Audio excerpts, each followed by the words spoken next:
Hello students, आज हम करेंगे क्लास 12th का लेसन 5 समकालीन दक्षिण एशिया।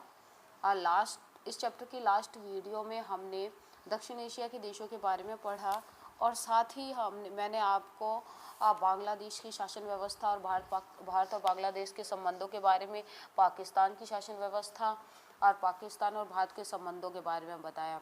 आज इस वीडियो में मैं आपको बताऊंगी नेपाल की शासन व्यवस्था। नेपाल में लोकतंत्र और राजतंत्र।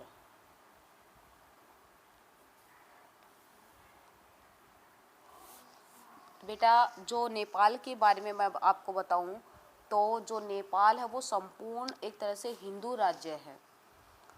अनेक सालों से यहाँ पर बेटा राजतंत्र ही रहा है।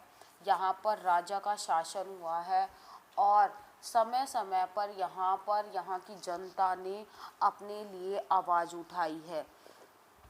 वो जो यहाँ की जनता है वो स्वतंत्र और जिम्मेदार शासन के लिए लगातार आवाज़ उठाती रहती है, क्योंकि बेटा आपको पता है यहाँ पर राजतंत्र है तो एक तरह से यहाँ पर तानाशाही वाला शासन है और लोगों के अधिकार है वो लोगों को कम दिए जाते हैं। तो इस वजह से वो ये चाहती है कि जो सैन्य शासन है एक तरह से वो यहाँ से पूरी तरह से ख़त्म हो जाए और यहाँ पर एक जिम्मेदार और स्वतंत्र सरकार आ जाए। तो यहाँ की जो जनता की डिमांड है स्वतंत्र और जिम्मेदार सरकार की, जिम्मेदार सरकार की। बेटा 1990 में यहाँ पर जब राजा का शासन था तो आंदोलन किया 1990 के दशक में लोगों के द्वारा आंदोलन किया गया और सरकार के ऊपर और वहाँ पर जो राजा का शासन था उसको प्रेशराइज किया गया कि यहाँ पर मतलब कि जो लोकतांत्रिक जो संविधान है वो लाया जाए। और जो वहाँ का राजा था उसने दबाव में आकर मतलब कि ये कह दिया कि हाँ, हम यहाँ पर जो लोकतांत्रिक शासन है वो लाने की कोशिश करेंगे। और जो 90 का दशक में नेपाल में माओवादी अनेक क्षेत्रों ने अपने प्रभाव में लाने में सफल हुए और उसके पश्चात उन्होंने क्या किया, माओवादी राजा व सत्ताधारी वर्ग के खिलाफ सशस्त्र विरोध जो है वो करना चाहते थे। बेटा माओवादी वहाँ की एक मेन पार्टी थी, वो उन्होंने एक तरह से गवर्नमेंट को प्रेशराइज किया कि ऐसा करने के लिए कि यहाँ पर जो राजतंत्र है उसको समाप्त कर दिया जाए और उसकी जगह पर यहाँ पर मतलब कि लोकतंत्र लाया जाए। वहाँ पर इसके चलते त्रिकोणीय संघर्ष हुआ। त्रिकोणीय, जैसा कि नाम से पता चलता है, त्रिकोणीय में तीन वर्ग शामिल होते हैं। तीनों के बीच में, जैसे कि लोकतंत्र समर्थकों के बीच में, राजा के बीच में और आपका माओवादी। जैसे कि मैंने बताया राजा की सेना, माओवादी और तीसरा जो आपका था वो था लोकतंत्र समर्थक। इसके बीच लगातार संघर्ष चलता रहा लोकतंत्र को लाने के लिए और 2002 में राजा के द्वारा संसद भंग कर दी गई और सरकार को क्या कर दिया गया, अपदस्थ कर दिया गया। कि 1990 के दशक के पश्चात कुछ समय के लिए आपका जो मैंने कहा था 1990 के दशक में आपका लोकतंत्र के लिए आवाज़ उठाई जा रही थी और उन्होंने कुछ समय के लिए तो वहाँ पर लोकतंत्र को बहाल किया, लेकिन फिर राजा का शासन आ जाता और लगातार 1990 के दशक से लेकर 2002 तक लगातार प्रॉब्लम रहती। तीनों जो आपके ग्रुप थे तीनों के बीच में संघर्ष चलता रहता। तो 2002 में राजा के द्वारा संसद को भंग कर दिया गया और सरकार को क्या कर दिया गया, अपदस्थ कर दिया गया। इसके पश्चात जो नेपाल में थोड़ा बहुत आंदोलन बचा था वो भी अब समाप्त हो गया, लेकिन जो हमारी लोकतंत्र जो समर्थक थे वो लगातार वहाँ पर आंदोलन करते रहे और आंदोलन का एक तरह से इस आंदोलन का जो किया था वो 7 दलों के एक गठबंधन ने किया था। 7 दलों के गठबंधन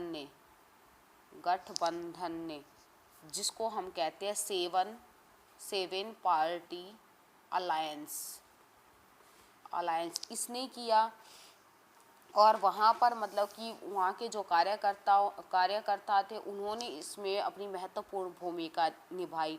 और वहाँ पर 2005 के बाद 2006 में एक तरह से लोकतंत्र कायम हो गया, लेकिन लोकतंत्र को वो पूरी तरह से बहाल नहीं कर पाए। लोकतंत्र कायम होने के बाद उन्होंने अपने संविधान का निर्माण किया। ये था बेटा नेपाल में किस तरह से लोकतंत्र और राजतंत्र कायम हुआ।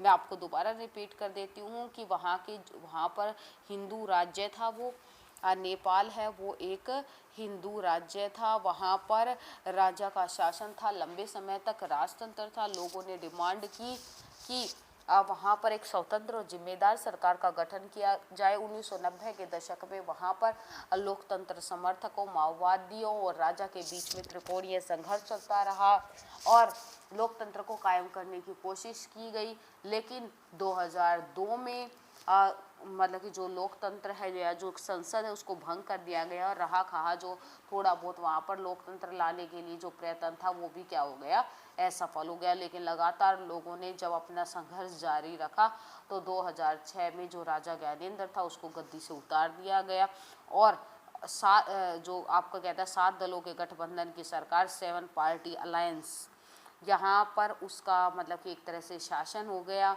और लोगों ने बहुत ज़्यादा सपोर्ट किया नेपाल में लोकतंत्र को कायम करने के लिए। अब हम नेपाल के और भारत के संबंधों के बारे में पढ़ेंगे।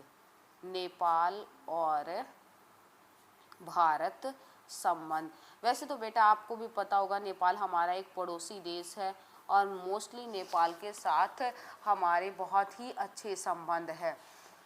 एक तरह से हम ये कहें कि नेपाल और जो ये भारत के आसपास जिनकी सीमाएं भारत के साथ लगती हैं वहाँ पर भारत ने उन लोगों को या उन देशों को आश्वासन दिया है कि अगर उनमें किसी प्रकार की कोई प्रॉब्लम आती है तो भारत उनकी हर प्रकार से सपोर्ट करेगा, हर प्रकार से मदद करेगा।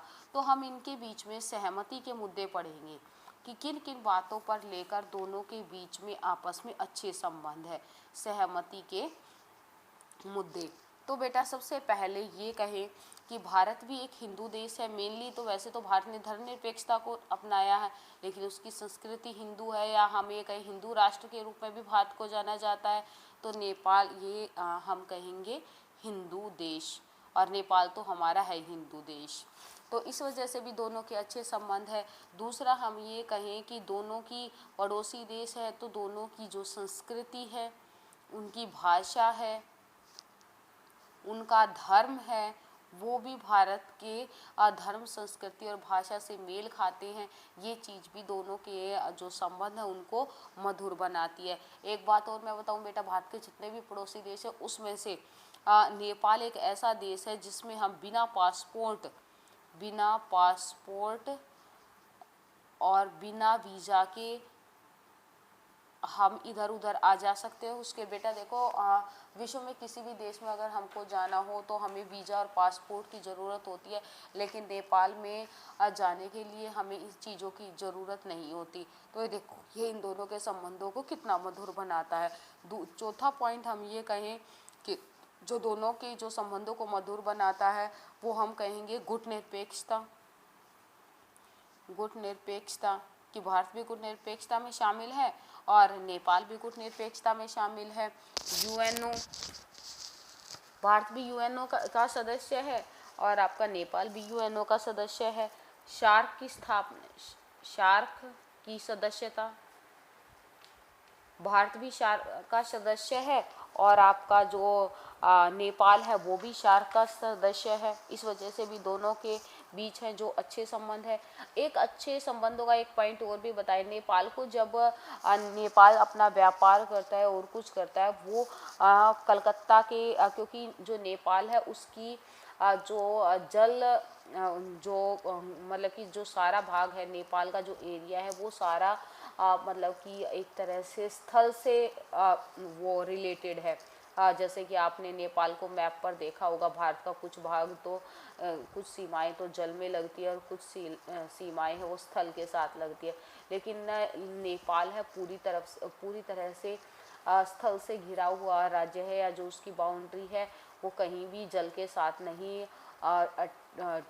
मिलती है, जिसकी वजह से बाहरी देशों के साथ जो नेपाल का व्यापार होता है वो भारत के कलकत्ता बंदरगाह के द्वारा होता है।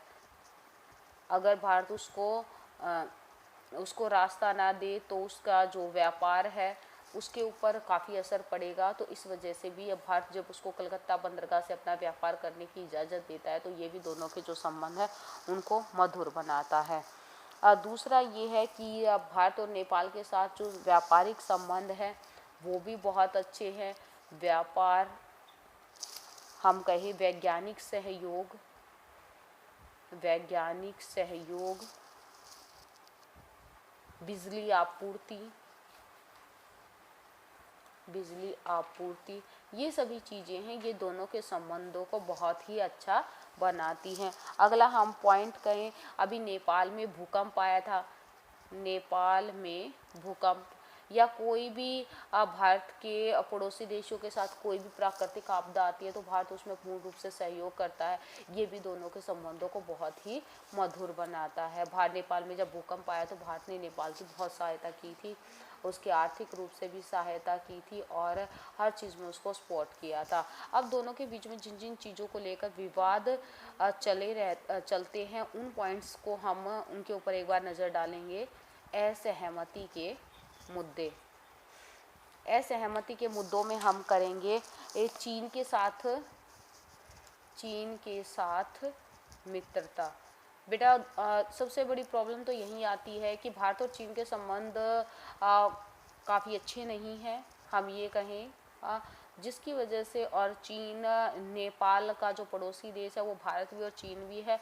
अगर नेपाल चीन के साथ मित्रतापूर्ण संबंध रखता है तो भारत और उसके संबंधों में कड़वाहट आ जाती है। अगला पॉइंट कहें तो नेपाल सरकार द्वारा भारत विरोधी तत्वों के खिलाफ कार्यवाही न करना। भारत विरोधी तत्वों के खिलाफ कार्यवाही न करना, ये भी दोनों के संबंधों में जो एक तरह से क्या कहते हैं नकारात्मक जो हम पॉइंट बोलेंगे वो है।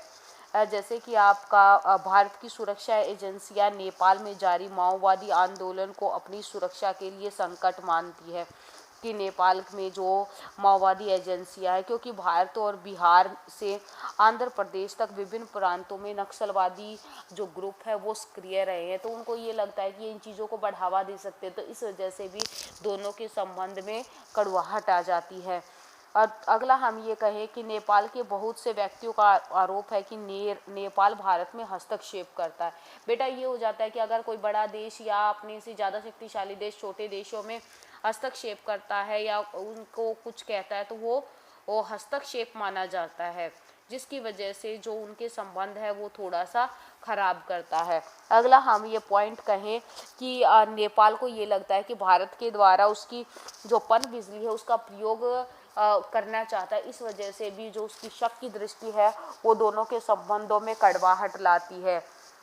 उसके बाद हम ये कहें नेपाल द्वारा चीन से हथियार लेना, ये भी दोनों नेपाल द्वारा चीन से हथियार लेना, मैंने अभी आपको ये बताया था कि अगर वो चीन के साथ मित्रता रखता है तो भारत के साथ उसके संबंधों में कटुआहट आती है, और ऊपर से साथ साथ अगर वो चीन से हथियार भी ले रहा है तो और भी संबंधों में प्रॉब्लम आती है। उसके अलावा ये चीन का टॉपिक छोड़ के देखें तो एक तरह से नेपाल और भारत के जो संबंध है वो लगातार मधुर ही बने जा रहे हैं या मधुर ही रहते हैं। उसके अलावा असहमति के मुद्दों में बहुत ही कम ऐसे पॉइंट है कि हम ये कहें कि दोनों के बीच में किसी बात को लेकर विवाद हुआ है, लड़ाई झगड़ा हुआ है या युद्ध वगैरह हुआ। तो वैसे भारत और नेपाल के संबंध है वो शांतिपूर्ण तरीके से रहे हैं। ओके स्टूडेंट्स, आज का हमारा टॉपिक यहीं ख़त्म होता है। Thank you, bye.